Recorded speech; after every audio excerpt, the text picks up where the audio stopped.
I'd like to call this March 19th meeting of the Hampton School Board and public budget hearing to order. Ms. Bowers, would you please call the roll? Mr. Harper? Here. Ms. Henry? Here. Mr. Kilgore? Here. Mr. Pearson? Here. Ms. Phillips? Here. Ms. Smith? Ms. Mugler? Here. Let the record show that all of our board members are present at tonight's hearing, along with our student liaison and our division superintendent, Dr. Linda Shiflett, and division school board attorney, Ms. Nancy Reeves, our school board clerk, Carolyn Bowers. At this time, I'll turn things over to our student liaison, Mr. Ray Bolton. Our invocation this evening will be given by Roman Biney, a 4th grade student, and his sister, London Biney, a 3rd grade student at Cooper Elementary Magnet School for Technology.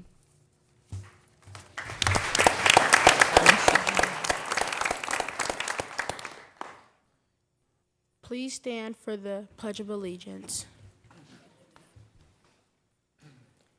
I pledge allegiance to the flag of the United States of America and to the republic for which it stands, one nation, under God, indivisible, with liberty and justice for all. Please be seated.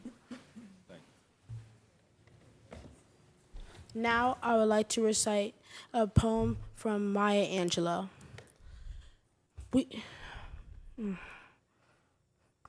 Because of the routines we follow, we often forget that life is an ongoing adventure. We need to remember that we are creative, and can invent new scenarios as frequently as they are needed. I would like to recite my part of Dr. Seuss, I Can Read With My Eyes Shut. The more that you read, the more that you'll know. The more that you learn, the more places you'll go.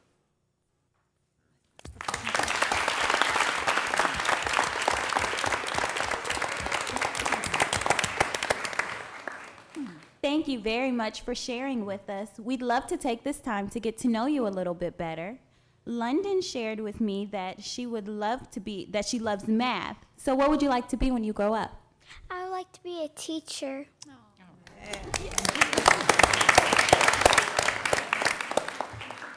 And Roman shared with me that he wants to be a graphic designer. So what's your favorite subject in school and why? Science, because it has hands-on activities and it requires you to use your knowledge and to use your hands. Wow.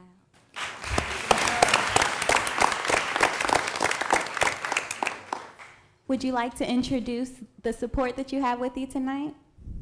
I would like to thank my principal, Mr. Holloman, for coming out tonight. And I would like to introduce my parents, Mr. and Mrs. Viney.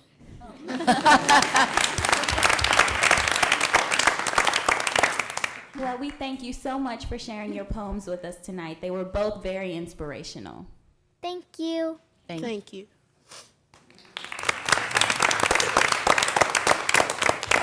That was an awesome job, and I'm really impressed with the fact that you all memorized your poems tonight. You didn't read them, so that was really impressive, and we are so pleased that you came and joined us tonight. And thank you to the Vineys for bringing them out tonight as well. And Mr. Holleran, thank you for supporting your students. I think we have a great future graphic designer and teacher in our midst tonight. Thanks again for coming.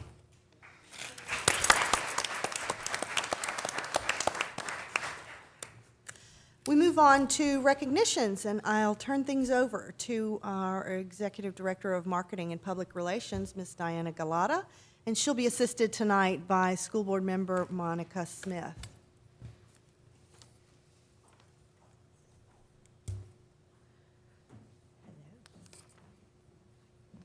Good evening. It's my pleasure this evening to recognize John Michael McCormick, who is a senior at Phoebus High School, for recognition as a National Merit Scholarship Program finalist. You can come up.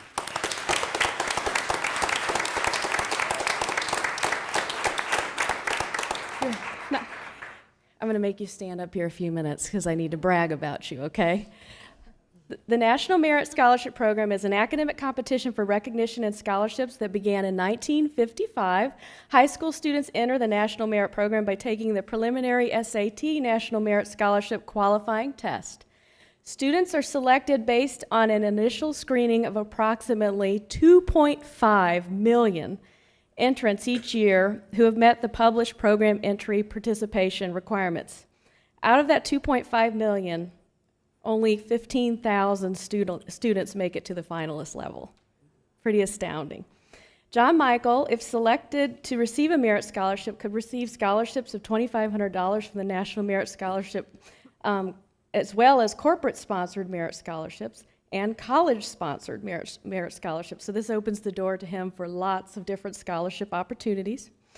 John Michael is valedictorian at Phoebus High School, captain of the Scholastic Bowl and forensic teams, and is co-captain of the swim team. Is that all right so far? Okay. I'm not done. He also attends the Governor's School for Science and Technology at the New Horizons Regional Education Center, and his favorite subjects include anything that have to do with math or science. He plans to attend either Princeton University or the University of Virginia, where he will major in physics. His goal is to earn a PhD and pursue a career as a professor of physics. Congratulations. I'm going to let Ms. Smith talk to you for a minute. And I'd like to share that personally this is quite a privilege for me because I have known John Michael and his family for years now, since his days at Mary Peak when I was looking down and not up. But, and I've got to say, I'm just so impressed with the wonderful young man he has grown into. And so it's my honor on behalf of the school board to present to you the certificate. And it reads, Achievement. The Hampton City School Board congratulates John Michael McCormick, Phoebus High School National Merit Scholarship finalist, signed by our chair of the board, Ms. Martha Mugler, and our superintendent of schools, Dr. Linda Shiflett. Congratulations again. Thank you. And I know you have support here tonight, so would your family please stand to be recognized? And any faculty from Phoebus here tonight? Oh. Principal Mr. Beverly, thank you so much. Congratulations, John Michael. Please let us know when you get the letter and all those scholarships so we can follow up with you. Now it's my pleasure to introduce Beth Mayer, Coordinator of Athletics and Driver's Education, who will come and recognize several student athletes. Good evening. We begin by honoring the Bethel High School girls basketball team. The ladies are coached by Roy Johnson. Ladies and coaches, would you please come up to the stage, please?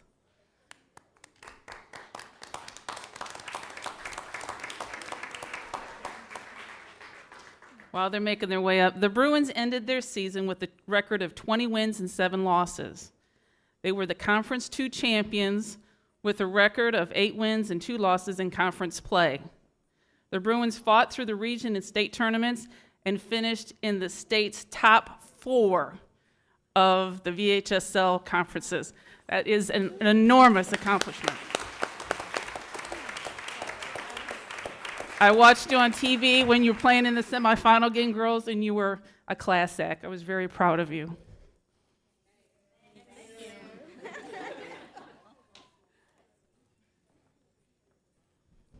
Well, congratulations to you all. That's quite an incredible season you had. And I know that takes a lot of hard work and practice and time and a lot of sweat. And on your coach as well, a lot of work. And thank you all so much for everything you've put in and been such good representatives of Hampton City Schools.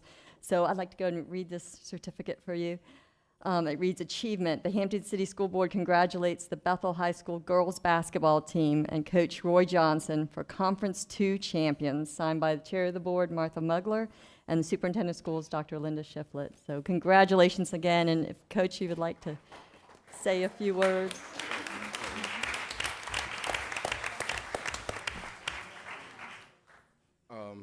Well, first, on behalf of Mr. Saunders, our principal, and these young ladies, I would like to say thank you to the board. We're very proud of these young ladies. All right, they did something so special for Bethel High School. You know, it kind of united the school all in whole. You know, a lot of people was very impressed with what they were doing on the court, but we're also impressed with what they do off the court. You know, I have 7 seniors up here. Currently, we have 3 that has signed athletic scholarships, but we also have a 4th one currently that is going to college on a ROTC scholarship, and the other 3 will go to school as well. So out of my 7 seniors, all 7 will go to school, and that's what's very impressive, that they're academic, they're very talented academically, but yet they're also talented athletically.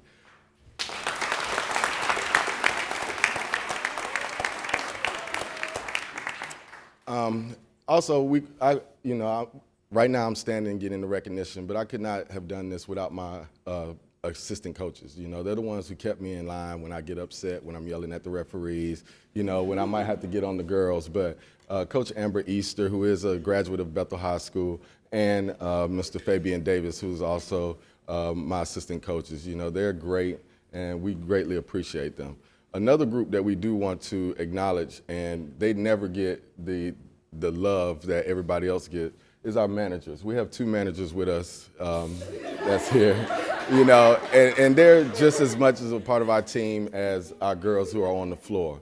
And the last group that I would like to thank is our parents. You know, we have so much support at Bethel High School. They're there night in, night out for every games, and then they're also there to support us when we have to, you know, settle some scores with these young ladies when things aren't going right. And they support us as coaches, and then they support our program and what we're trying to do at the school academically, because we're known as home of academic excellence, but yet we still do some good things on the court. So thank you again. God bless. Good night.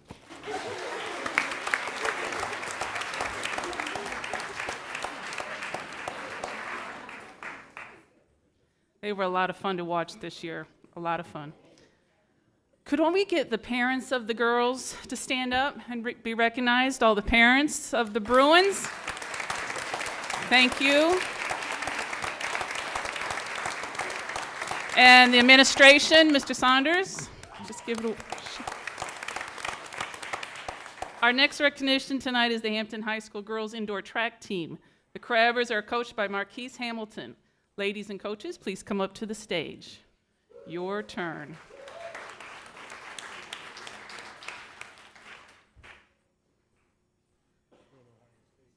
The indoor track team finished their season as the Conference 10 champions.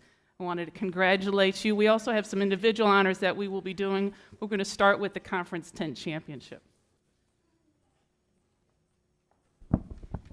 It's great, another group of wonderful, impressive young ladies here tonight. I'll read this certificate to you. It's achievement from the Hampton City School Board. Congratulates the Hampton High School girls indoor track team with Coach Marquise Hamilton as Conference 10 champions. Very impressive. Congratulations. Okay. Very good. Would you like to say something? All right, now while we have the girls track team up here, we would like to recognize several individual honors and one relay team honor. First is Chantel Ray. I'm sure you've all heard of her. Chantel, would you come on up here?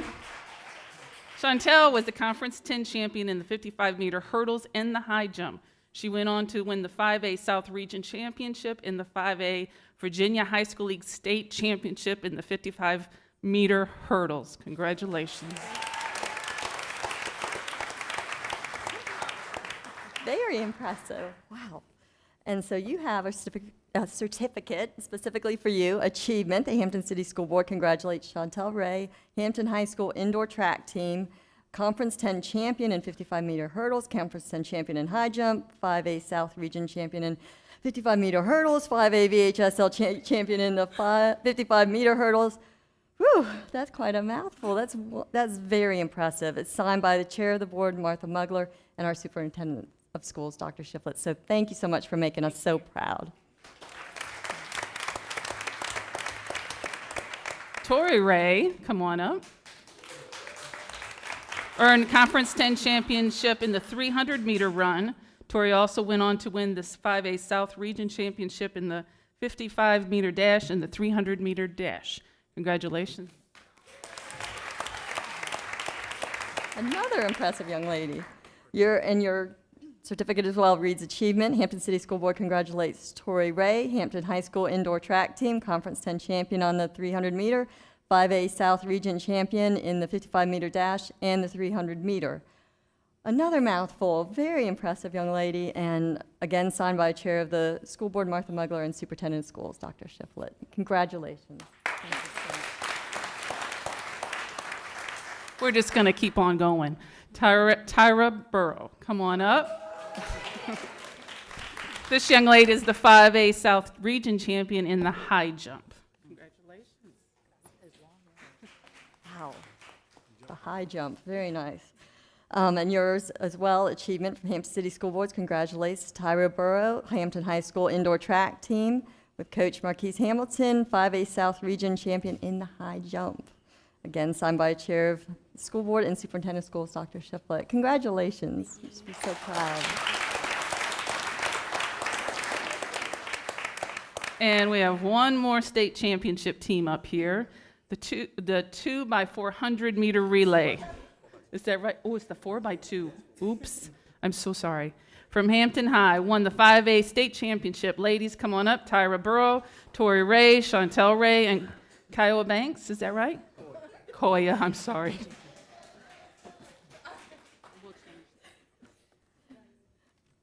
Congratulations, ladies. For you, there's a certificate for your achievement. We congratulate you in the 2x400 meter relay team for Hampton High School. 5A state champions, Tyra Burrow, Tori Ray, Chantel Ray, and Coy Banks. Beautiful name. Congratulations, and thank you so much for all your hard work. You've done a great job. We just want to say thank you to all the parents first for all the practices that y'all bring them to. Thank you for the school board for y'all support, Hampton High School for all the support. These young ladies work very hard, very, very hard. We've had a great year, and we're just trying to roll out to the outdoor season and have another state championship. All the success. It's not about winning all the time. As long as these girls go to college, I get them scholarships. That's all it's really about. Chantel is going to Ohio State University, the Ohio State, University, and Tyra has colleges that are interested in her as well. So we're having a great year, and thank you for all the support.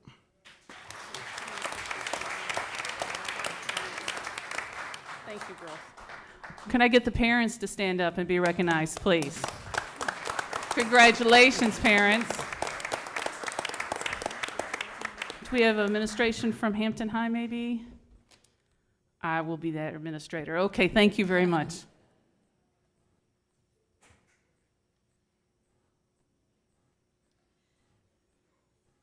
So this concludes our recognitions for tonight. Congratulations again to our student athletes and also to our National Merit Scholarship finalists.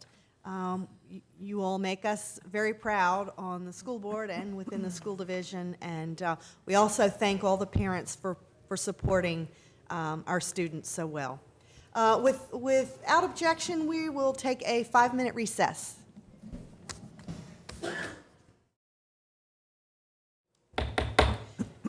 Okay, we are ready to reconvene, and we will pick back up with the hearing of any delegations or presentation of any written communications or petitions. And I will ask our clerk, Carolyn Bowers, to please read the protocol for public speakers. Citizens are invited to address the school board on matters of public concern about the school division. Speaker forms are available prior to the start of the meeting. If you wish to address the school board, please complete the form and give it to the clerk. Each individual will have 5 minutes to speak. All comments shall be directed to the school board. Speakers may not yield their time to another. Speakers should address the school board with decorum on policy issues and refrain from personal attacks. Speakers shall not address matters involving individual employees or students, as these topics may violate confidentiality and are not appropriate in a public forum.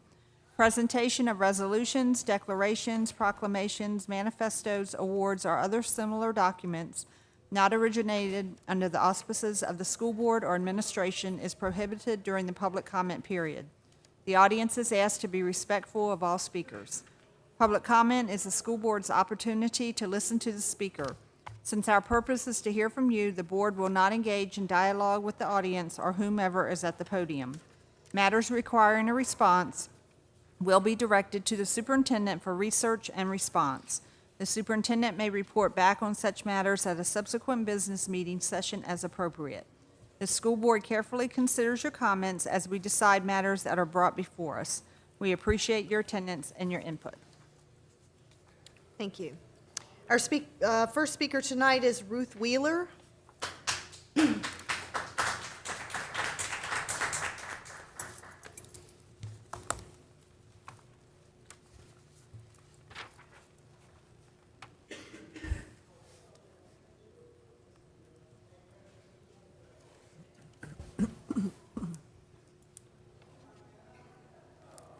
Good evening. My name is Ruth Wheeler. I'm a custodian here at Jones Magnet Middle School. And I'd just like to talk about the outsourcing of the custodians and what it means to us, to a lot of us. There's much more that we do than just cleaning. I know the company we met with is speaking of cleaning only. But we help the teachers every day. We help the students. Just the other week, I caught a student crying in the bathroom. I had to check and see what was wrong. You have to address that. You can't, everything is not about cleaning. I mean, I know a custodian, that's what we do, but it's not all about cleaning. The teachers, we have to take stuff from them. We have to change their clocks. We have to go to their cars, we have to deliver their supplies. You know, and if you're only going to talk about cleaning, that's what that company said they are here for. But we are much more. Just like setting up for this very meeting tonight, that took the custodial staff of Jones Magnet Middle School to do. That's not part of a cleaning, that's just courtesy. Now, there's some other things I'd like to talk to y'all about. The company, if it is so perfect that y'all are trying to outsource us to, then why aren't they in much larger communities such as Norfolk and Virginia Beach? They're in Isle of Wight where there's like 9 schools. We have, what, 30-some schools? I mean, it's a lot different taking care of 9 schools than it is going to be taking care of 30-some schools. We also,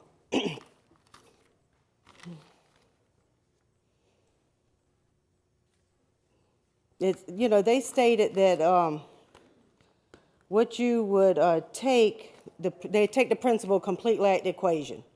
That the principal would have nothing, him or her would have nothing to say to us at all. Right now, they pretty much run the buildings at 100%.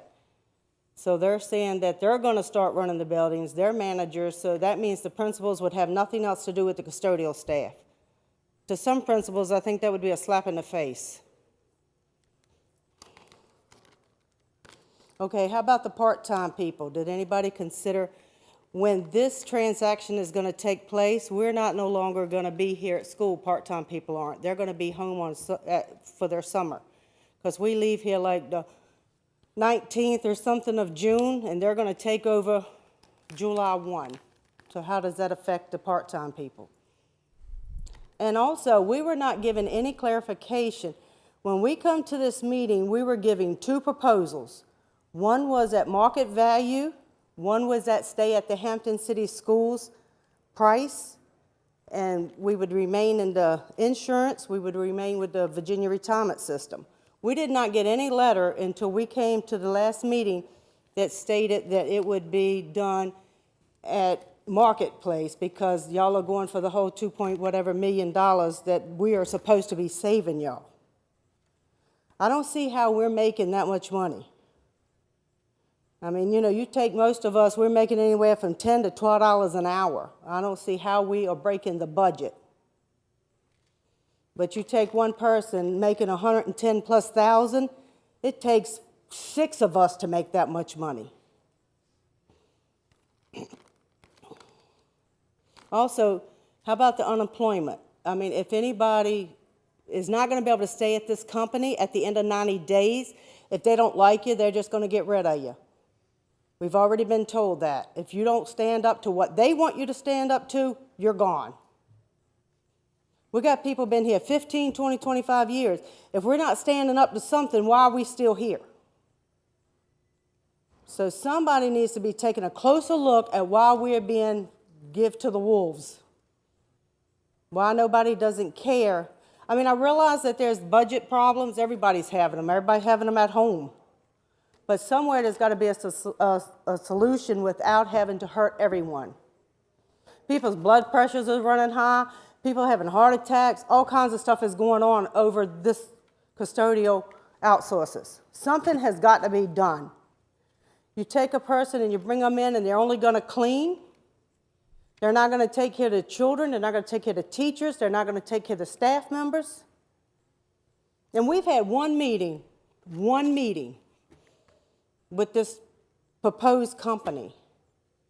Nobody's taken time to even give us any more than one meeting. And if you ask 5 questions, maybe 4 3/4 didn't even get answered. So we know nothing. Not one thing do we know.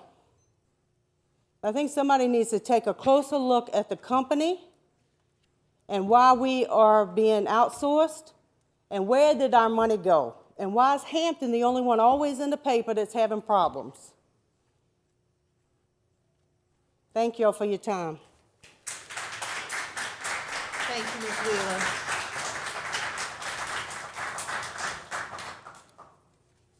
Our next speaker is Mr. Keith Harrington.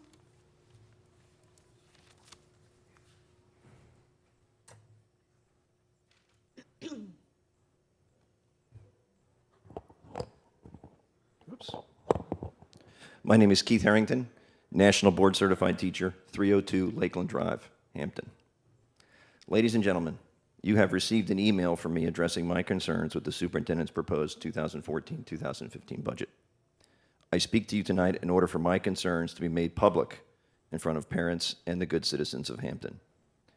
In what has become an almost annual ritual, I stand before you feeling like the ragged urchin in a Charles Dickens novel, holding a bowl and begging for more. While this is both demeaning and humiliating to me, I must stand here and talk to you of the impact that a loss of both the National Board Certification Supplement and a 25% cut in a stipend for a club that I sponsor will have on both my family and I. Ladies and gentlemen, this proposed budget would reduce my net take-home pay by approximately 5%. That is a large burden for a very small group to have to bear when there are others who are not being asked to bear so large a burden. It seems that every budget cycle, there is an attempt by the school system to eliminate National Board Certified Teacher supplements. One sometimes wonders what the Hampton City Schools has against National Board Certified Teachers and the National Board Program. A National Board Certified Teacher is defined as a highly accomplished educator that meets and exceeds high and rigorous national standards. It seems to me that we would want to recruit, reward, and retain those teachers in the classroom instead of reducing their pay. I have personally taught several of your children. If you think that the effort that I put into teaching your students a difficult subject, as well as demonstrating content mastery, classroom management, and administrative efficiency, is worth 5% less to next year's students, then by all means approve this budget. If not, then change it. We know where our superintendent stands. Thank you. Thank you, Mr. Harrington. Our next speaker is Mr. David Dietrich.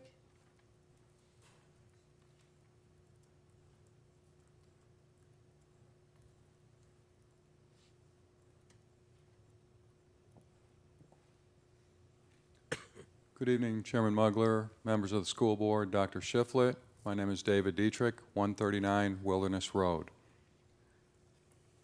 I'm here this evening to talk about not this year's budget, but last year's budget. I am very confused by the numbers that I have seen through Freedom of Information Act request. According to these numbers, the bookkeeping in this school system is atrocious. These documents have Dr. Shiflett's signature on them. And even one comment by a Virginia Department of Education representative stated, "We've told the divisions that if they do not verify their data to the best of their ability, then they are knowingly violating FERPA, which is Family Educational Rights and Privacy Act." Here's the example I would like to present. The total number of students reported for 2012-2013. 3 months after the school was out in the 2013 school year, 20,354 students were reported. On the 3rd of February of this year, 21,062 students were reported. And then again on the 20th of February, 21,062 students were reported. Finally, on the 7th of March, so about a week ago, 21,268 students were reported. That's a difference of 914 students between those 4 dates over a period of 7 months. I'm flabbergasted how you can come up with such a wild difference in numbers. And at approximately $5,000 per student in state funding, according to the superintendent's report, that's over $4.5 million we're talking about in that report. Let's look at the number of teachers reported in that same school year. On the 17th of September of last year, 1,243 students were the total reported. On the 3rd of February, 1,627 teachers were reported. Again, on the 20th of February, 1,627. Finally, on the 7th of March of this year, 1,358. So it went back down. So once again, in this case, that's an accounting difference of 384 teachers for that school year. So at approximately $45,000 average salary per teacher, that's over $17 million we're talking about. How is that possible? I must be totally confused because I don't understand how this is happening, but I would sure like an explanation, and I think the people of Hampton deserve that. I really can't figure out if this is fraud or absolute incompetence. How can you produce such a budget? Where is the oversight from this school board? Thank you very much. Thank you, Mr. Dietrich. Our next speaker is Marion Jordan.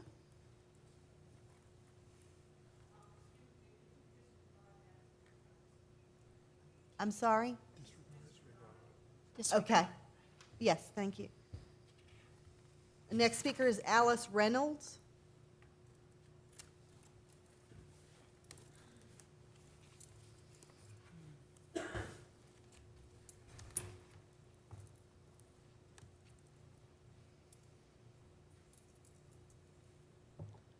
Good evening, Hampton City School Board. My name is Alice Reynolds, and I live at 63 Hampstead Heath Way in Hampton, Virginia.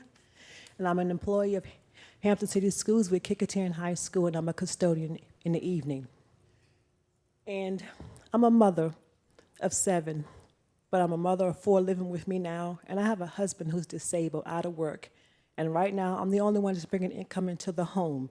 And now that I see that I might not end up having a job to be able to provide for my family, what does that leave me and my family and also other custodians who are probably looking at similar things also with heart attacks, like the lady was just saying, different things that are going on in their lives, and boom, this come. I mean, I just don't understand, and it makes me a little bit shaken and nervous that, you know, I'm a good employee, and my employees at Kickerton are very good employees too, and like she was saying, we do more than just clean. We do a lot of things behind the scene that are not seen, and we're not trying to get recognition for it. I love what I do, and I know my coworkers enjoy and love what they do also. And we see that in administrators telling us you're doing a good job, our teachers telling us we're doing a good job, and we know that inside that we're doing a good job too, and we want to keep doing a good job. And the pay, I mean, it's not all that, but you know what?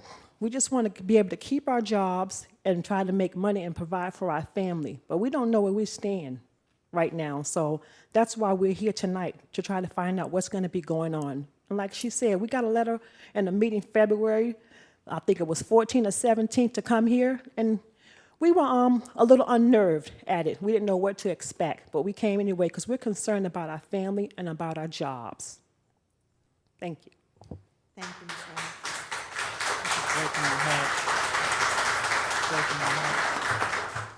Our next speaker is Mr. Theodore Jones.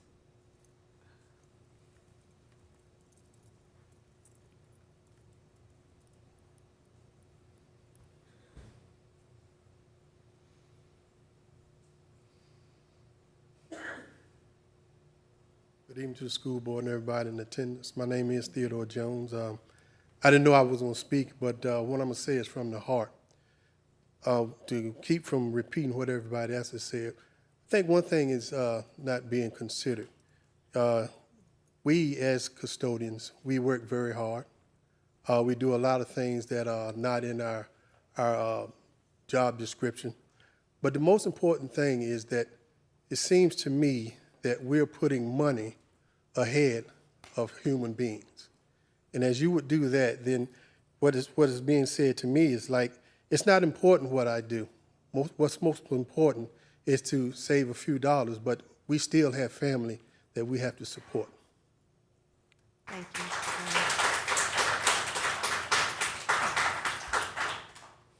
Next speaker is Marvin Western.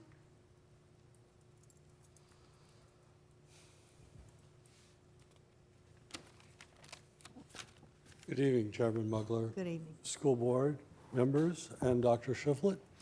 My name is Marvin Western. I reside at 27 Longbridge Road here in Hampton.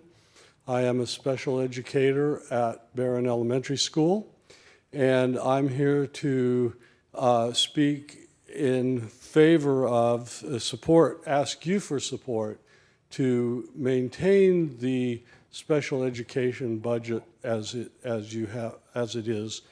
As a first-year teacher, I see firsthand the efforts of special education students, the efforts that they're making toward education, and feel the sense of pride that from being able to support them.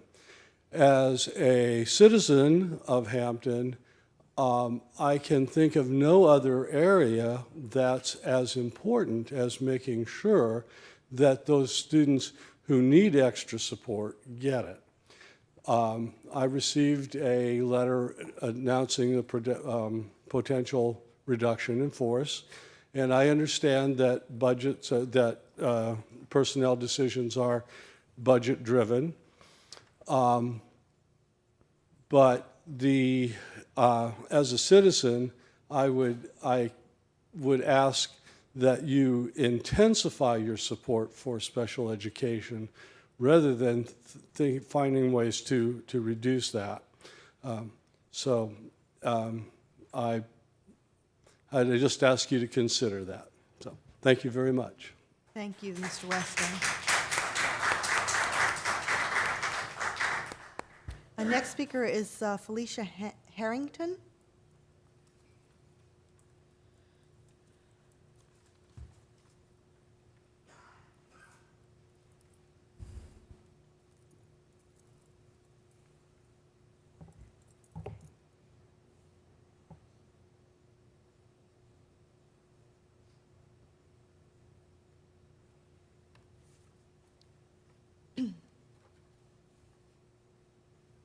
Greetings. My name is Felicia M. Harrington, and I am one of several ERIA within the family of Hampton City Schools employees. I have had the privilege of providing early reading intervention assistance to kindergarten, first, second, and third grade students at Forest Elementary School under the leadership of Ms. Albia and Ms. Claiborne. What exactly is an early reading intervention assistant? Well, let's start with some basic definitions. Early means near the beginning of something. In other words, it's the initial, timely, beforehand, first, or primary reading, identifying written or printed words. It means to understand, to analyze or comprehend. Intervention, the act affecting another person's affairs. It is involvement, interference, mediation, or intercession. Assistant means to help or provide help to another. That's what I am, an ERIA, Early Reading Intervention Assistant. What does the ERIA do? We provide instructional support for PALS, identified students using language arts objectives within the classroom environment in small group settings. The ERIA is an intercessor who helps ensure that kindergarten students who may not have had the privilege or benefit of early pre-K programs does not fall through the cracks, ensuring that they are identified or are able to identify letters and write letters, identify the entire alphabet, sound out every letter, beginning sounds and ending sounds of words and various words, can identify rhyming words and understand that elemental P is not a part of the alphabet. This may not sound like much, but is the building blocks of early literacy. The involvement of the ERIA in the 1st through 3rd grade works as a mediator for the student and the teacher, reinforcing reading and language arts skills that will produce and foster literacy and fluency for the students' reading, writing, and comprehensive abilities that will manifest as evidence on the PALS evaluation tool. Not only do the ERA give of themselves tirelessly to ensure that every student has a fighting chance to receive the benefit of an excellent education, kindergarten assistant instructional teachers are just as critical to the educational process as every student that comes across the classroom door.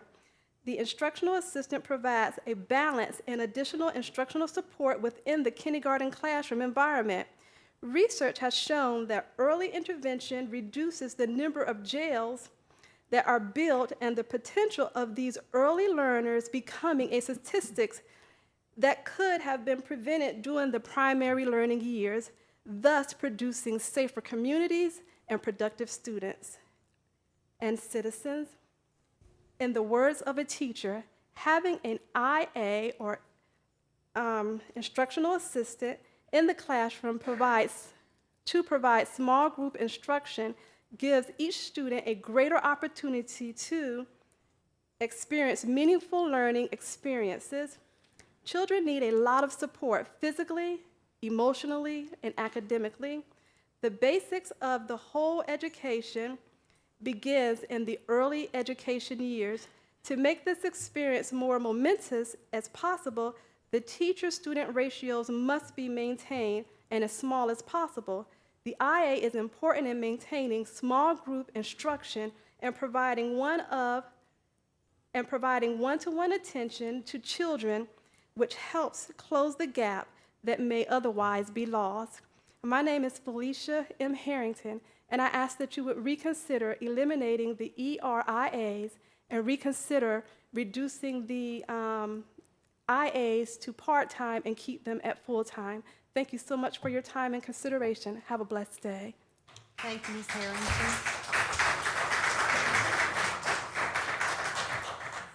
And our final speaker this evening is Greta Harrison.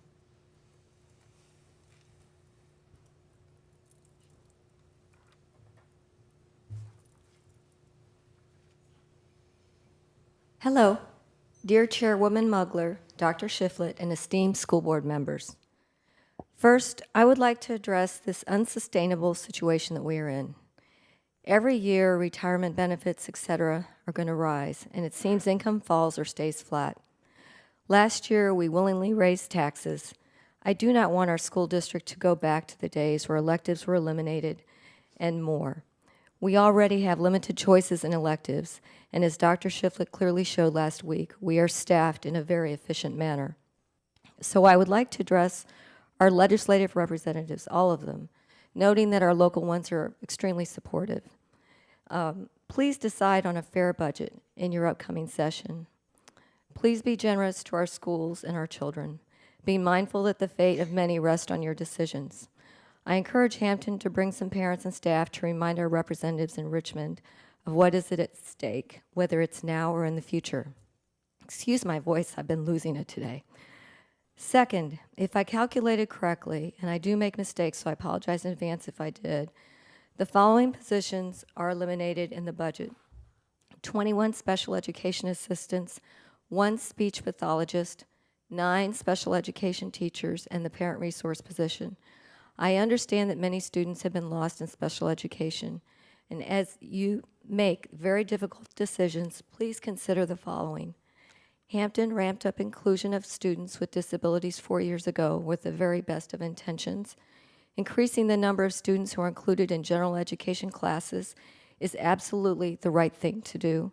Proper implementation builds better teachers and staff, leads to strong, accepting students and buildings, results in substantial achievement gains, and prepares students for real-life success. The tenets for proper implementation of inclusion are: number 1, strong leadership; number 2, realizing that inclusion is not inexpensive; number 3, a lot of training; number 4, effective communication with parents and the community; and number 5, seeking outside expertise when needed. My concern is that 4 years later, we still have some work to do on all fronts. So when you make your decisions, please keep that in mind. We still have a large number of kids that can and should be included. While I realize that number will not hit 100%, and thus options need to be in place for those who are not included, the truth is proper inclusion equates to a very high number of students included, an overwhelming majority. It demands thorough training and so much more. Please do not tie our hands so much that this will not be possible. I wish I could say, keep every job, but I know that's not feasible.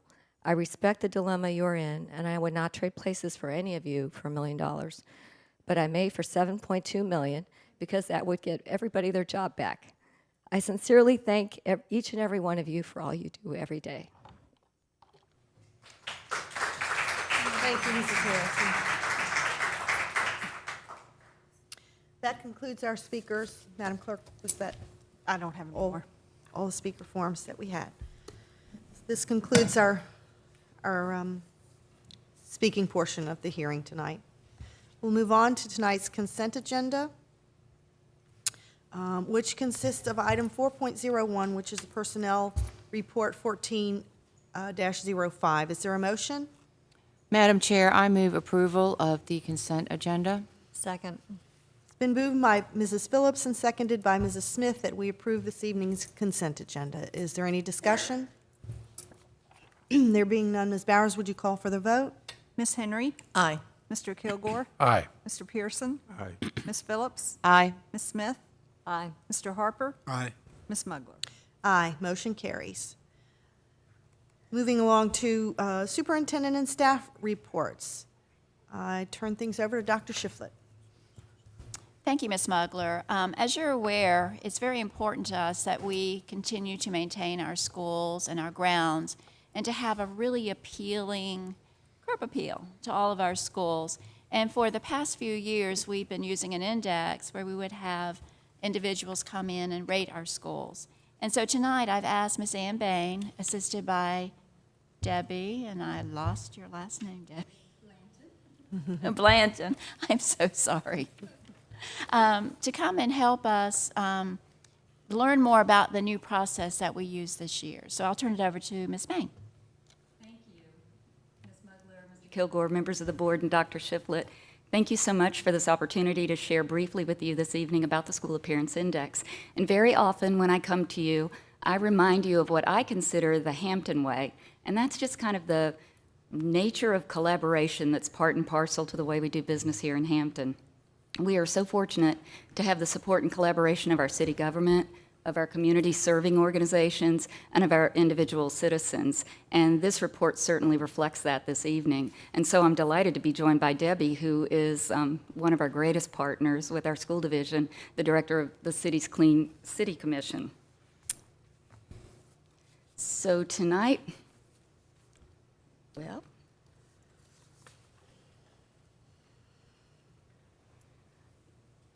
tonight we'll just take a quick look at the site evaluation process. We'll start with the beginning, looking back.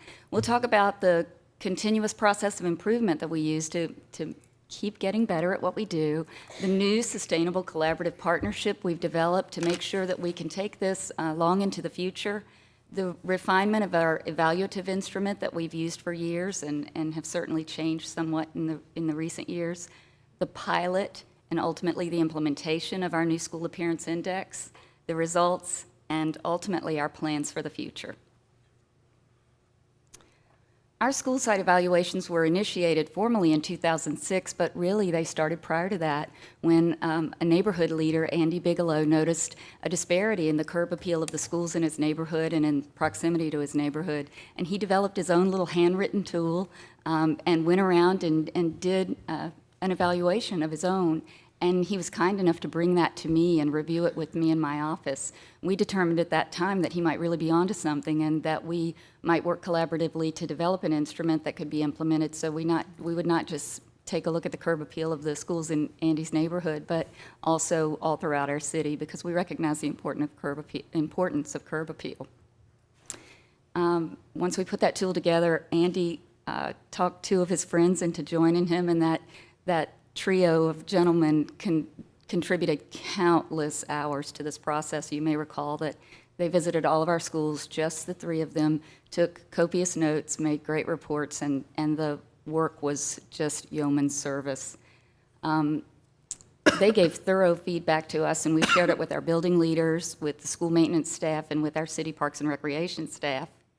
And the result was a notable increase in the curb appeal of our schools. It was measured, and what we found is as we got better at certain things, we began to dig a little more deeply into, well, what else can we fix? And that was a good thing. All good things come to an end, and we realized with the feedback from our cadre of volunteers that we probably couldn't expect them to do this work in perpetuity, although we sure would have liked that. It was a lengthy and a labor-intensive process. There was great potential for volunteer burnout, and especially since there were only three of them and they were doing it repeatedly. We had no additional sustainable volunteer pool. The instrument was large. There were really too numerous measures, we think, and the report was voluminous. And that was not only perhaps difficult for our volunteers because they spent so much time putting that together, but also sometimes difficult for us to then really dig into.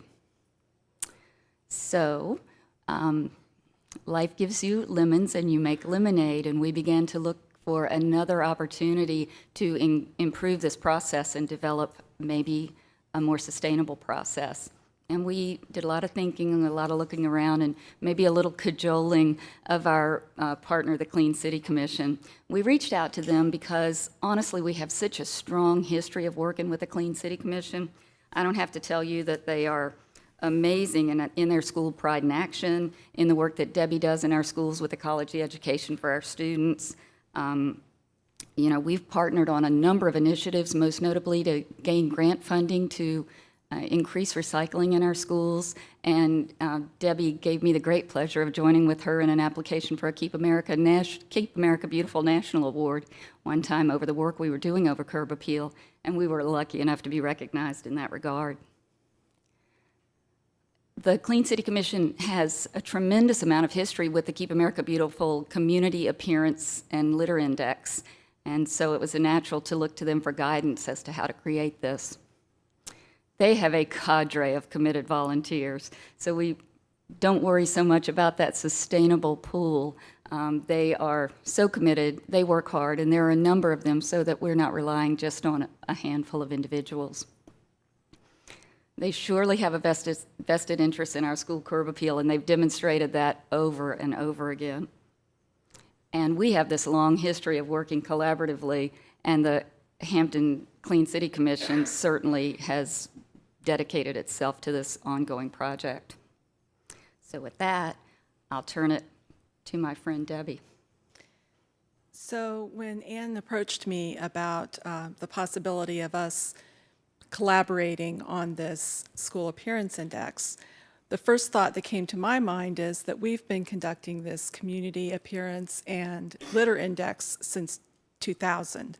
So we have lots of experience in training volunteers to look for key indicators and to evaluate on a 4-point scale.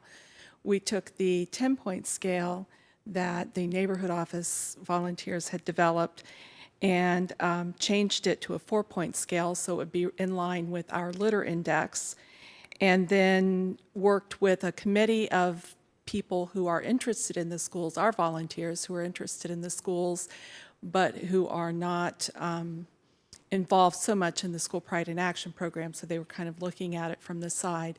They made a number of recommendations about how we could develop this instrument for evaluating the schools. And Ann and I traded it back and forth several times, and I understand on her end it went to some of the leadership team. And so we developed this index for you and also for us, because there is something in it for us. Two of the bonus measures that we look at are whether schools have outdoor classrooms, which is something that the Clean City Commission has been encouraging since 1978, and also special features. And special features are wonderful things like the fox design on the side of Asbury School that's made from soda bottle lids. They are also sculptures and special gardens and even vegetable gardens like there are at Cary now. So we look for things like that because we're looking for environmental indicators, but we also wanted to help our schools achieve the kind of appearance on the outside that matches what goes on the inside in our schools. And in some cases, the schools were not achieving that for various reasons. So we developed a measurement that looks at certain measures that are important when people are driving by your school or bringing their children to your school or coming to visit your school to decide if their children are going to go there. And so we looked at landscaping, which included the turf, basically the grass, and is there grass, and does it pretty much cover the ground, flower beds, trees, and shrubs. We also looked at solid waste management, because a big part of a school's appearance is whether there's litter strewn around the outside of the school, whether the recycling containers are upright and with their lids closed, whether the school dumpsters have doors closed and look reasonably decent. Obviously, when they're being handled by big trucks, they aren't going to look pristine. We also looked at infrastructure, things like the walls. Does the facade of the school, does it look clean? Is it inviting? Is the marquee neat? Are there flowers around it? Does it beckon people to come? Does it have current information? Are the parking lots and driveways well paved, nicely painted? Are there good directional signs? From what we can see of the playground, is it neat, clean, inviting for children to use? Is there graffiti? And that one I can say most of the time there's not, but sometimes there's ghosts of old graffiti that I think needs probably to be dealt with. At any rate, so we developed this instrument. We gave it a try in spring of 2013. We had an initial group of volunteers. We trained them on the indicators that we were looking for, and then we asked them also to include any comments about how to best develop this instrument, because it was a pilot instrument. We wanted feedback both from the users and from the schools. And as it turned out, we had 2 principals on board for that first index. So we got some good feedback. After we got the results, I shared them with Ann. She shared them with folks in the school. Throughout the summer, we kind of tossed it back and forth and talked about what were the really important things and how to best do the training. I personally went out and took photos of every school in the city. So probably there aren't too many principals who've actually seen every school in the city. So I considered myself to be at least somewhat an expert on the appearance of the schools in Hampton. Our big day was on April 5th when we launched the first formal index. We had 6 volunteers, 5 of whom were the scorers, and 1 was a navigator for me, because we have an intricate route set up to try to minimize the amount of time that we're on the road.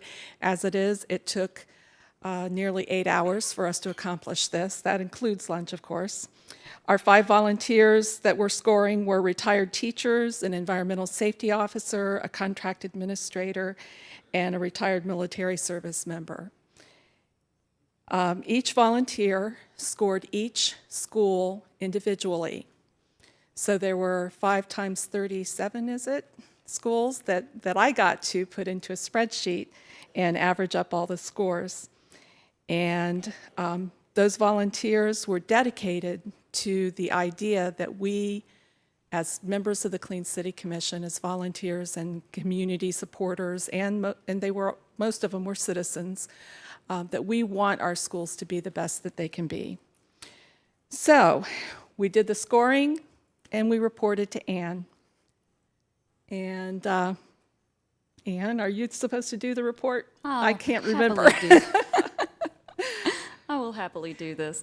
Debbie compiled an incredible report for us, a written overview that highlighted some what we would call low-hanging fruit for our school division, and also some of their more aerial kinds of observations, and then individual school reports so that each individual building leader would have access to the information about their school. A division-wide comparative report that gave us an opportunity to see how our schools looked as compared to one another. We saw that the average score was a 1.8, and as you see here, 2 reflects a good, remembering that 1 is excellent. And then our scores ranged, as you can see, from 1.3 to 2.5, and 3 reflects needs improvement. So our plans for the future are that we plan to conduct our evaluations twice annually.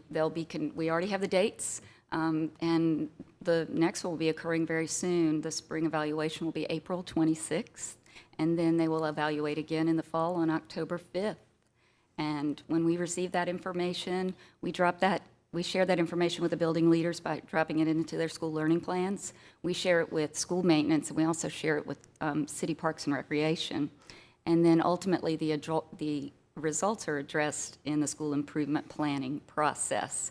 So we're delighted to be in partnership with our Clean City Commission. We are so grateful for their immense support, not only in this effort, but in so many initiatives within our school division. And we think we have a great instrument, a great process, and one that is sustainable going forward into the future. Debbie and I would be delighted to answer any questions, and we would direct your attention to the cadre of volunteers who went out in the fall and say a great big thank you to our volunteers. Actually, these are the pilot spring, volunteers. I apologize. That's all right. But I Thank can see you. that the numbers didn't add up. Thank you all very much for your report. Are there questions from board members? Mrs. Henry? Well, not a question so much as a comment. I'm glad that the Neighborhood Commission and their wonderful volunteers the Clean City Commission is involved in this. As a principal, I was always looking for those wonderful little grant opportunities that came through Clean City Commission to plant trees and flowers and all those things. And the nice thing about it is to actually get your neighbors involved in the school.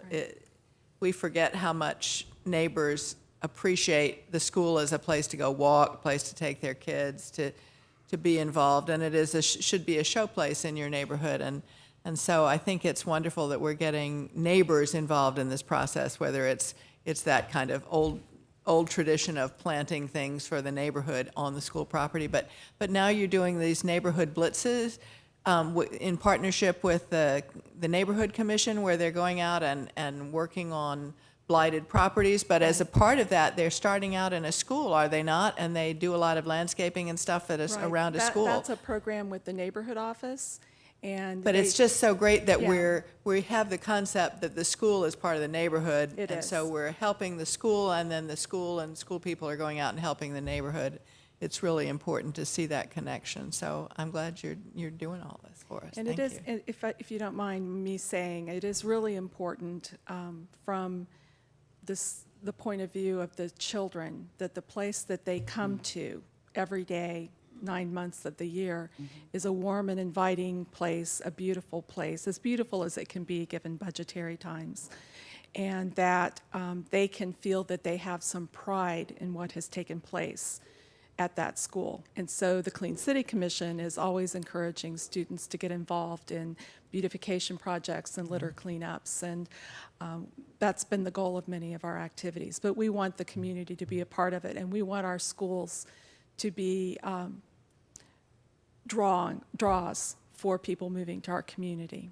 Well, so many of the pretty sustainable plants and all are part of Clean City, working with the master gardeners and having events at schools. And so it's great to have you all on the evaluating part of it to Thank give us you. some more encouragement to do those kinds of projects with you. Thank you so much. You're welcome. And we have 3 of the volunteers coming back thus far for the index this year from the fall. So we'll have a great deal of continuity in the scoring. And I was glad we explained that 1 is the top, because I looked at that 1.8 and went, wait. Well, you know, and Ann and I talked about that, but the litter index is set up that way as well, so that 1 is superior and 4 is you really need a lot of help. So that's why we did it that way, because many of the volunteers who are participating in the school index also participate in the litter index. I didn't want them getting confused either, so. What Debbie is saying is she's a better negotiator than I am, and so we made the decision that would make it much easier for the evaluators and cause probably a little stress for the school division folks at the beginning, getting used to the new scores. Think of a 1 as an A+. Okay. That helps. Other questions or comments from board members? Mr. Harper? Yes, ladies, how much can be attributed to the fact, especially the school appearance index, how much of that can be attributed to our custodial staff? Is there any involvement? Honestly, I'm not sure I could tell you what percentage of it can be attributed to sure it, but I either. will tell you that we've worked very collaboratively, with the custodial staff. The building leaders do identifying the opportunities to address the things that are identified in the school appearance index, and, we're all part of that team. So There's a part for everyone. The positive aspect of this school appearance index can be partly attributed to our custodial staff that's in place already? Oh, I think there are lots of players in that, Yes. to include our custodial staff, our building leaders, our Yeah, I students. said partly. Yeah, sure, I the said community totally. at large. There, as I said earlier about the collaboration, there are just so many players in this, and everybody does their part. Thank you. And it does take everybody.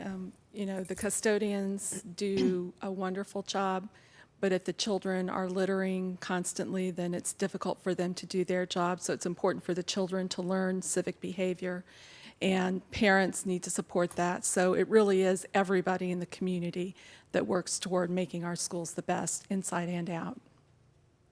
Absolutely. Mrs. Phillips? I just wanted to say thank you for the emails and keeping us apprised of what's going on. Obviously, can't participate in everything, but Sure. really appreciate your letting us know what's Thank you. going on and what we can help with if we're available. So thank you for that. Thank you. And you know that whenever we are doing any activity, y'all are welcome.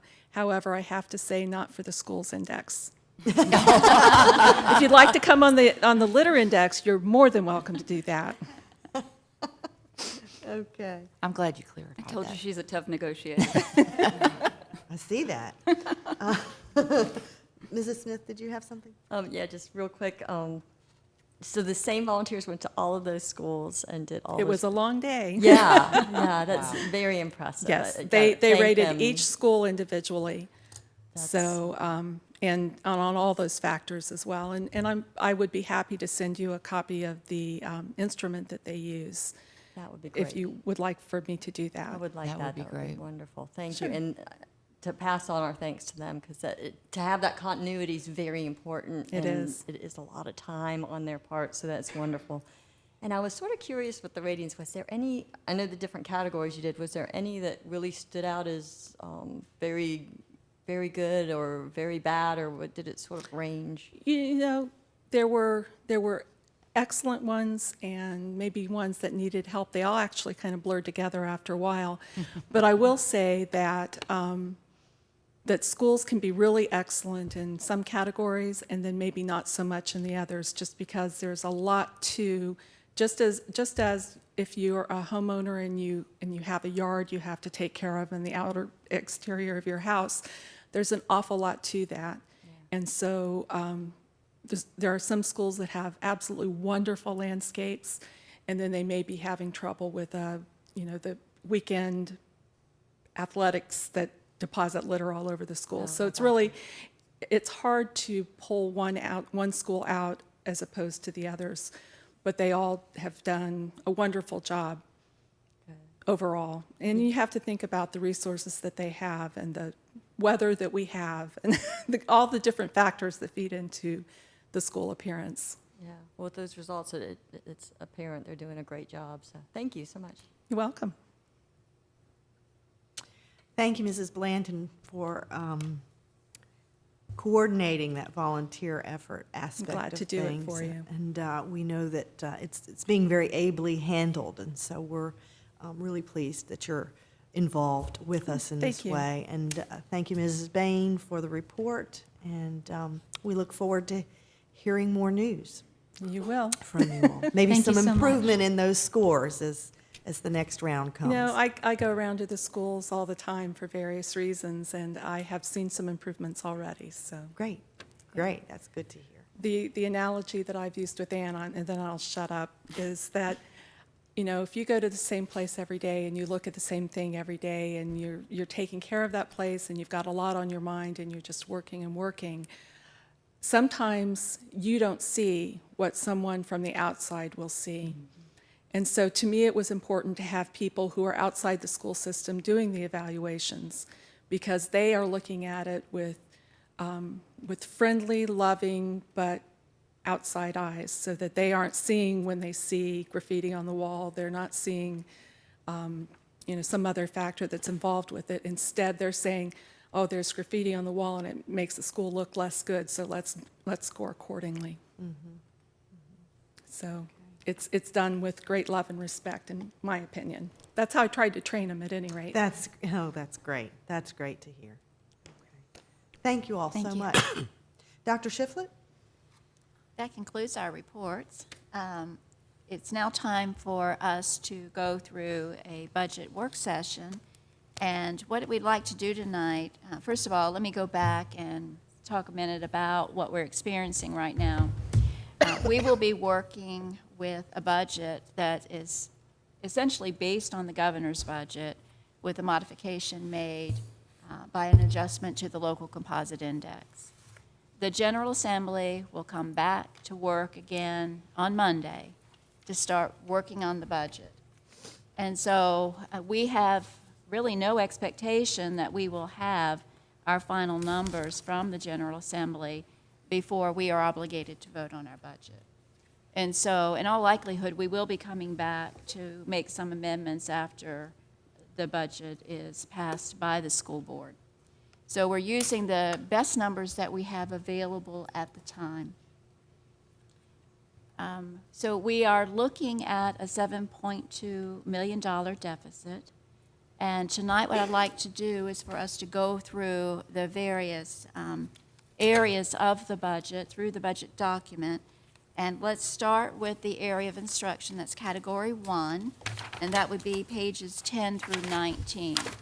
And we have members of the DLT as well as members of our finance staff, Susie Scott, Lisa Dienhofer, and Vizelle Townsend, here to assist in any questions that you may have.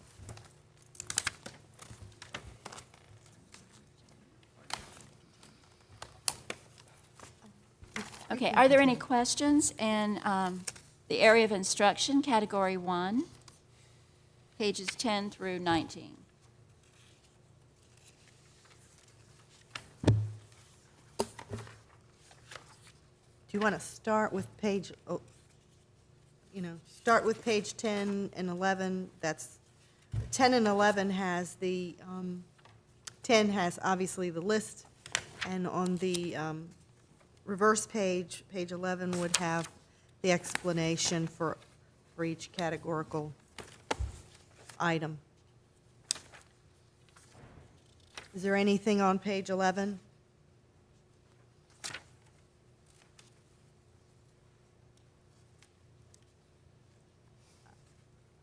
And I do realize that, we've been through this a number of times, but did want to give you an opportunity to ask any questions that you may still have.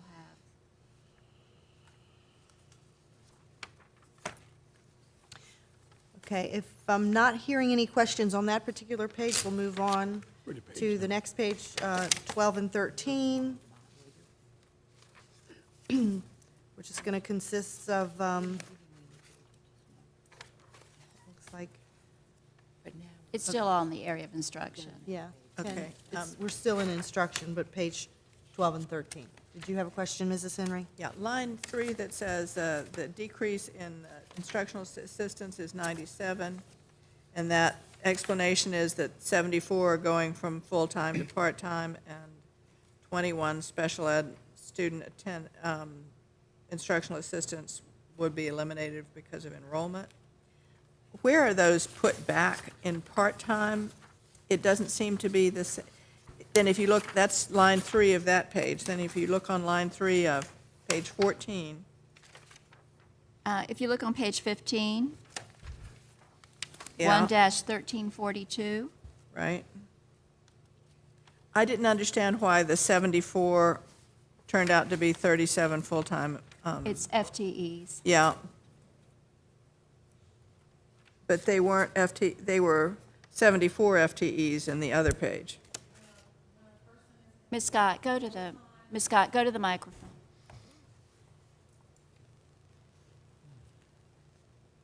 When a position is full-time, it's considered to be one FTE, which is a full-time equivalent. When a Right. position is part-time, it's considered to be a half of an FTE. So the 74 becomes half that number when they're part-time. So that's why it's 37. That's the full-time equivalent. Okay, but their pay is not half. No. Well, it changes to. Right, it changes to it whatever changes by to hourly. 25 hours a week from 33.75. Right. So, no, it's not half, but it's less. Okay, that's what, I didn't understand the math, Yeah. because I'm thinking, yeah, all right. Right. Any other questions on pages 13 or 15?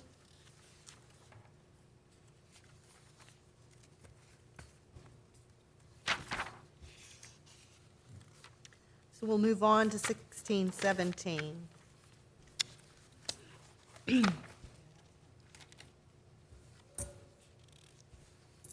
Any questions on page 17, which would be the explanation page? Mrs. Smith? On 17, under the 1-3145, professional services, it talks about professional fees to the Hampton Newport News Community Services Board for Bridgeport. Is that part of the efficiencies at Bridgeport? Yes, it is. So will CSB no longer have? Oh, no. Okay. CSB will still be there, and we'll still have the support there. It's just we're looking at the staffing that we're currently supporting. Okay. But they will absolutely still be there. Wonderful, okay. Other questions on page 17?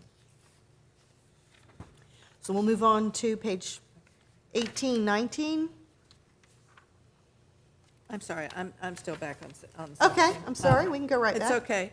On the professional services line, is that expense in the current, that's the substitute, Yes. right?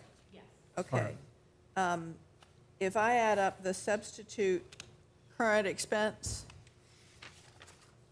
I end up with something, in other words, we'd anticipated that this is actually costing us about $600,000? Correct.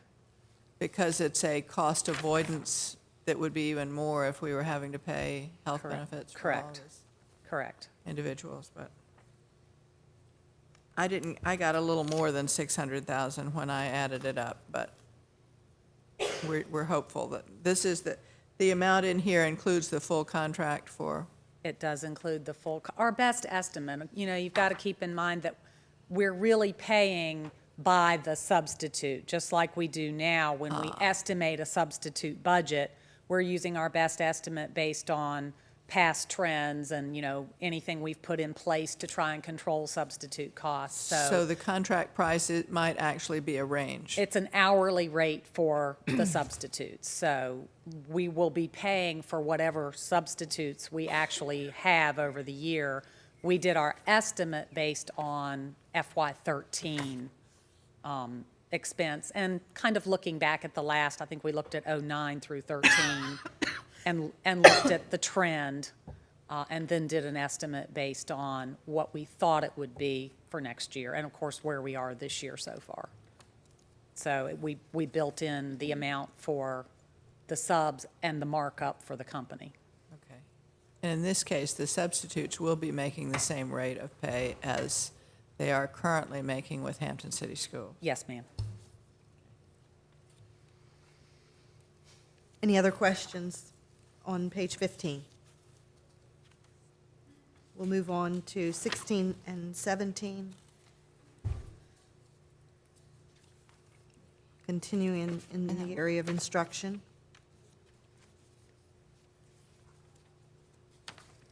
Or that one was on page 17, wasn't it? Sorry. Move to 18, 19. Any questions regarding the explanations on page 19? Or the figures on page 18?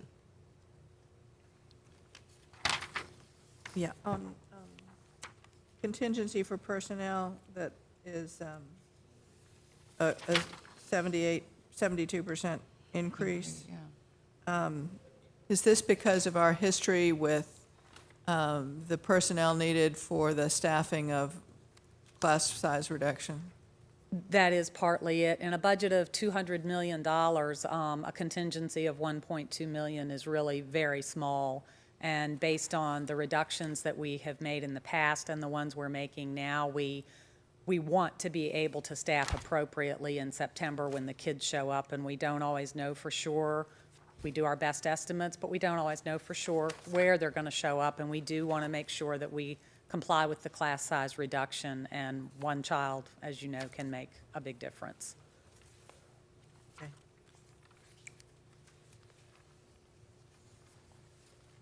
We'll move on to page 20 and 21. And here we start with the administration category.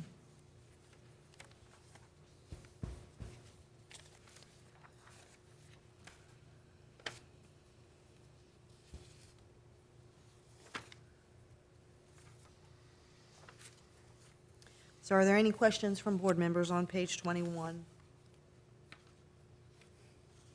We'll move then to page 22 and 23.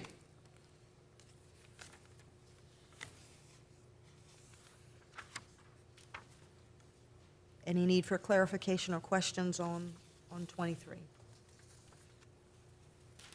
Maybe, sorry, Madam Chair. One about the comp of substitute nurses. It was an increase of 72%. Yes, we did make a slight adjustment in the rate of pay for our substitute nurses. We were having a great deal of difficulty getting nurses because our rate of pay was very low. Oh. Thank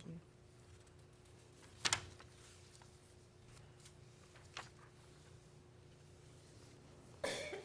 Moving on then to page 24 and 25.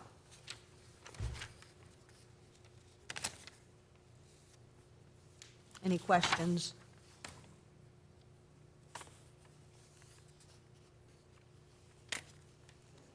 We'll move to page 26 and 27.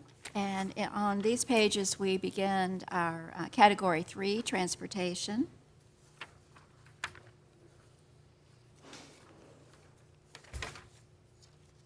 I guess my question goes back to page 7, which confused me. I can't find the figures, I can't figure it out from the transportation line by line, but if you go back to page 7 and you look across the salary lines and benefits lines, all the salaries from whatever division it is, instruction, administration, transportation, they're all going down because of the budget, the proposed furlough.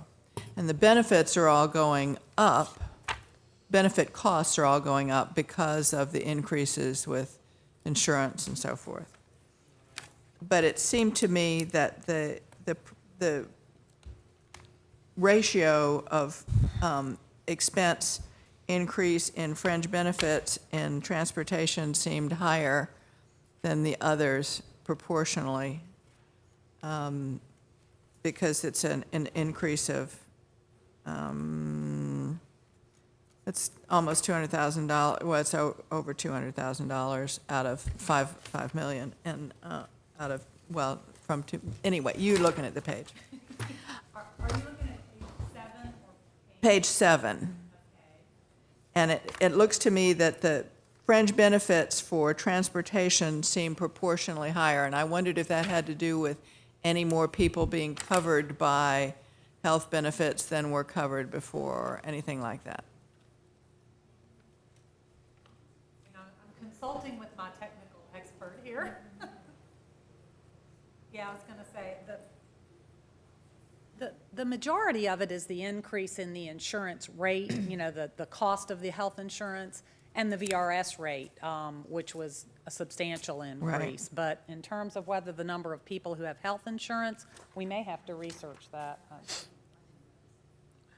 She says she Okay. didn't notice that there was a significant difference in the number of people with health insurance. Okay, maybe it's not proportionally that different, that it looked to me, as I looked at those three columns, it looked like the, Yeah, you know, Lisa can, how much was the VRS? Can you Lisa's say? better at the numbers than I am. That's true. That's true. We did have to add VRS for the attendance, which was a Oh, cost okay. that we didn't have before. So that was actually a new cost. Okay. Yeah. Because when you look at the item by item, it's hard to pick it up, but in the total, it looked like it was a little bit. Yeah. But no, it's all based on actual people, actual benefit rates, actual Right. health It's insurance. no staff increase, I know that, but it's No. just the way it played out. Yeah. Okay, Yeah, thank you. absolutely. And it could also be differences, even if the number of people with insurance didn't change, it could be the level of insurance that they chose. You know, if somebody had a child and went from employee only to, you know, family, or employee plus children or something like that.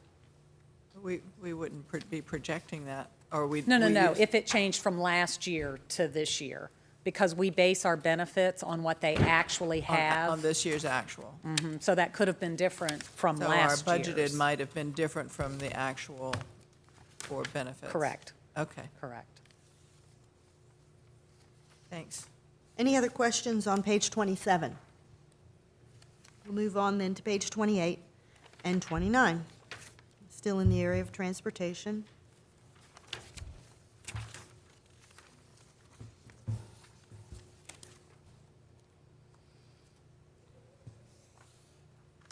Any questions?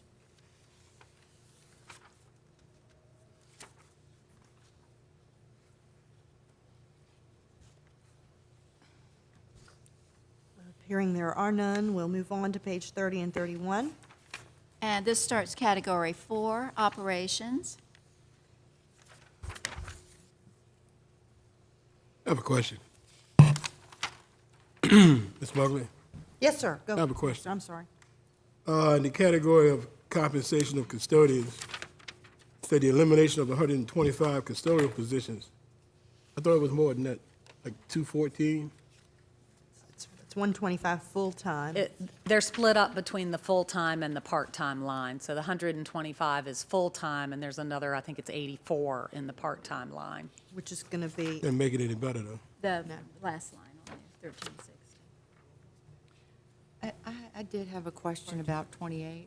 I'm sorry. okay, well, we're going back to page 28. The items 3410, transportation by public carrier, 3420, transportation by contracted carrier. Funding added for special education transportation, what is that? It's transportation for students. We have a couple of students who are transported by their parents because of situations, and we have to reimburse the parents, and it's in their IEPs that way. It's going up that much?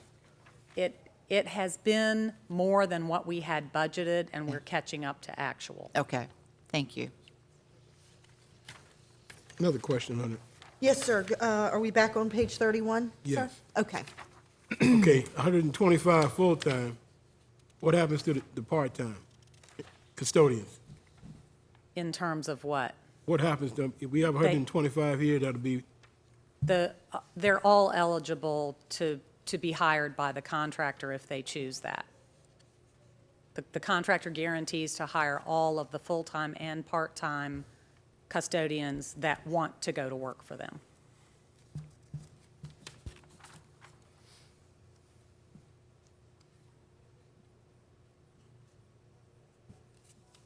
Any other questions on page 31? We move on then to page 32 and 33. Continuing operations. Mrs. Henry? Okay, the contracted building and ground services, that is the custodial contract. Yes, 3310. Yeah.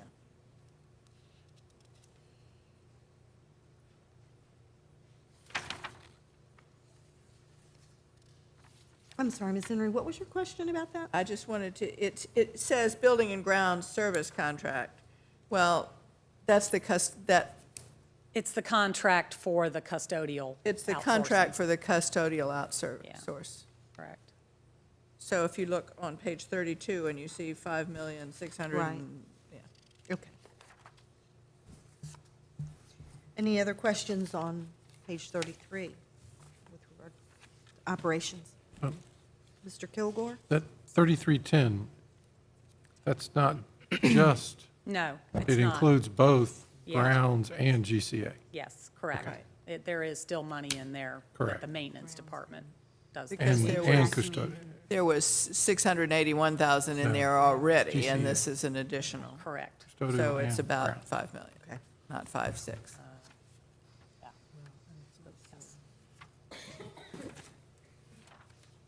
Which is on 3310. Moving on to page 34 and 35.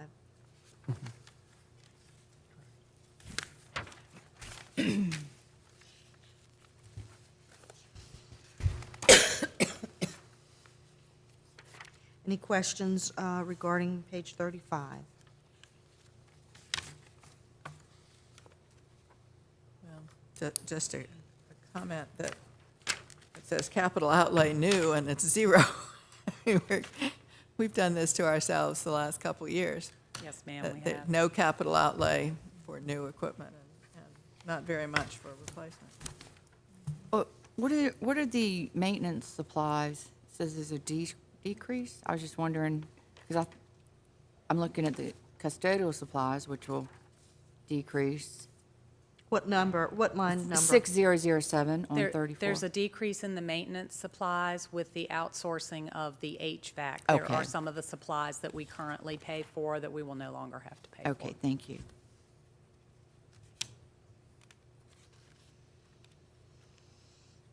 Moving on then to page 36. And here we get to our two fund transfers for athletics and our subsidy for PEG TV. Any questions on page 36, 37?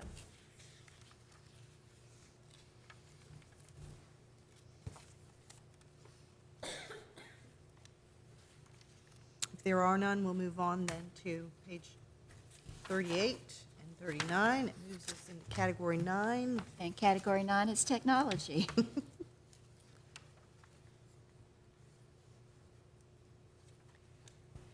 Any questions regarding page 38 or 39 in the area of technology? If there are none, we'll move on then to page 40. Well, I'm sorry. I'm I s- did- okay. I'm sorry. That's okay. 1320, it says part-time teachers, and it's a rather large increase. I was just wondering why. If you looked on page 39. It's on 38. Right. Oh. If you look over on page No, I 39. did- I'm sorry. Under 1320, All right, sorry about that. that'll give you the breakdown. All right, sorry about that.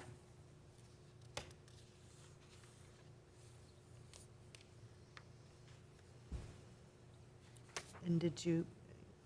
That's Yeah. fine, thank you. Is that clear? Thank you, Okay. I'm sorry. Cool. I didn't even turn it over that Okay. time. And this will bring us to our last page, right? Dr. Shiflett. And we are continuing in category 9. We're on page 40 and 41. Any questions for Dr. Shiflett or the finance staff?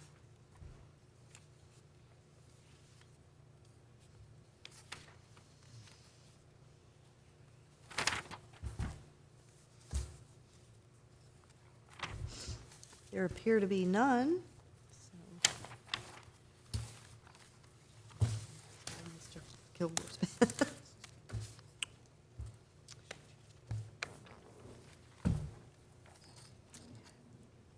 Any other comments from board members or Dr. Shiflett on the budget? I have lots of comments on the budget. You know, it continues to be a very difficult task to work within the confines of the money that we've received. And, you know, I do want to reiterate that much of our funding stress has been because of state funds. And in FY9 to 11, we experienced a decrease of $32 million worth of state funding. In FY10 alone, it was $18 million. And that was due to a change in the support cap that they did, as we've discussed. So from FY9 to now, we've had a reduction of $21.5 million in state funds. So we continue to be optimistic that as the General Assembly does its work, it will realize the value of public education and will continue to strive to support us. I have to say that our local delegation does a great job of supporting education in Hampton City Schools and in the surrounding school divisions. We remain open to any questions that you may have, so just let us know. At our next meeting, we will finish up with the last public input session.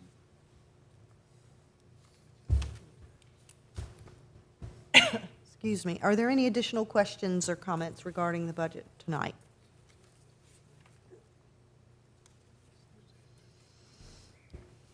Okay. Thank you very much, Dr. Shiflett, finance team.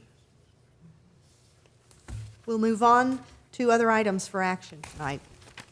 We'll begin with item 6.01, and we're running through item 6.09. They are all revisions to board policies with the exception of item 6.07, which is a new school board policy, not just a revision.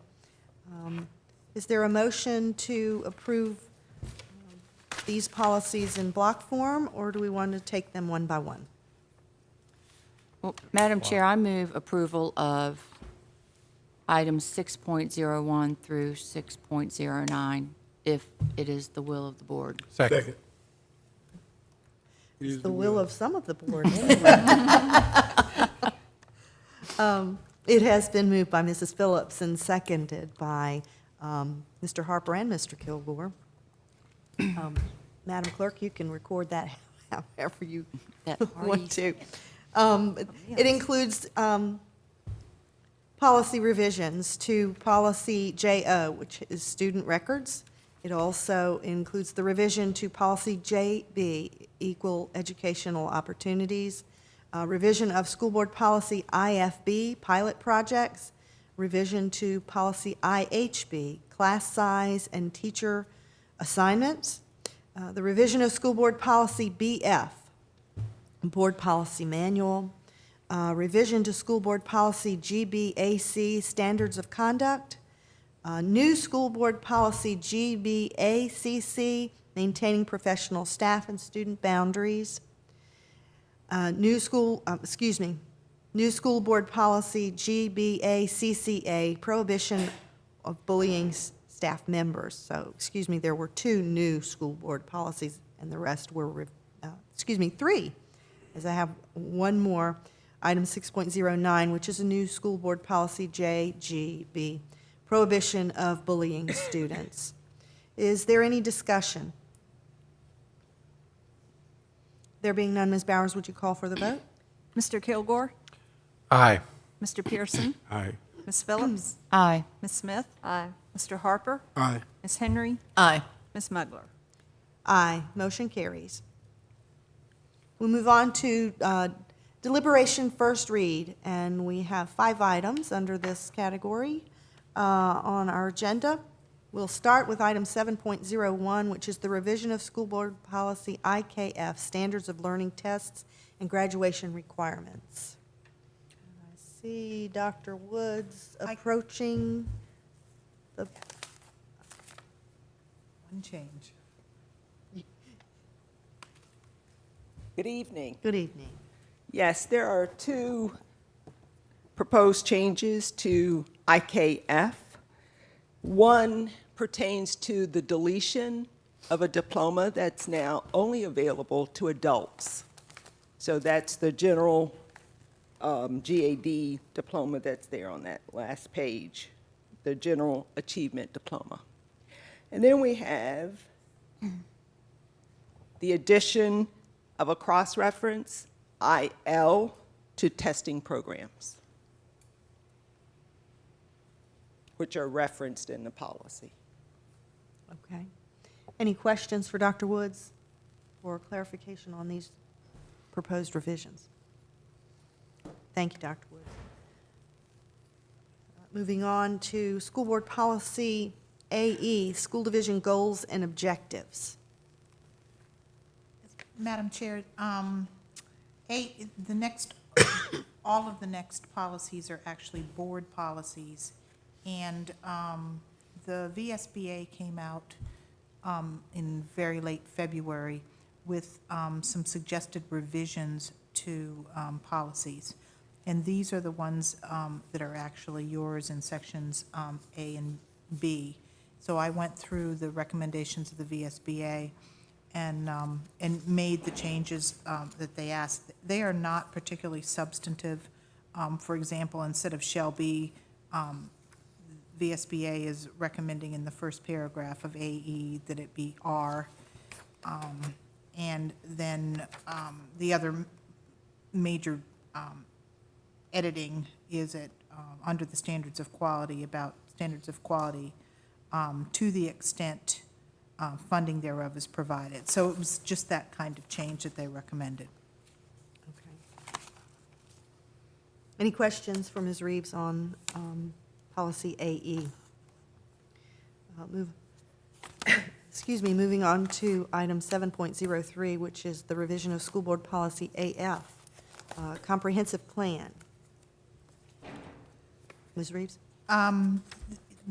This again came through in, the VSBA had some recommended changes. We also don't use the word division-wide often, so that was recommended to be taken out. For some reason, there has been a line with a colon sitting in your policy, and that has never been in your school board policy. So we're recommending that that line be taken out. VSBA actually has a long list of what the comprehensive plan would have in it, and not all of those are necessary to be articulated in yours, and we've discussed that before when it was revised back in 2012, that we wanted to leave it so that the comp plan is Hampton's and not what VSBA dictates that it be in there. Does that make sense? Mm-hmm, absolutely. Any questions for Ms. Reeves on policy AF? Comprehensive plan. Moving on to item 7.04, which is the revision of School Board Policy BBA, School Board Powers and Duties. Ms. Reeves? This literally was taking out the shall and just saying the school board, and then taking it all into the present employees all the way through. That was the suggested change. The other, because of a codification change on number 14, talking about how a public hearing needs to be done, the last line in 14 is eliminated.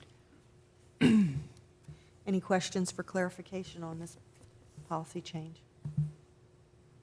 There being none, we'll move on to the last item under deliberation first read, which is the revision of School Board Policy BDD, electronic participation in meetings from remote locations. And you all were way ahead of the game, so you already had this completely in your policy, and virtually all of the changes had already been made back in December that were noted in the new VSBA, except for number B at the end of the page, and I think that needs to be added. it discusses any meeting in which the member participates electronically will make the copies of the public comment form prepared available to the public. So in case somehow that occurs, that would be available. Any questions for Ms. Reeves on this policy? Okay.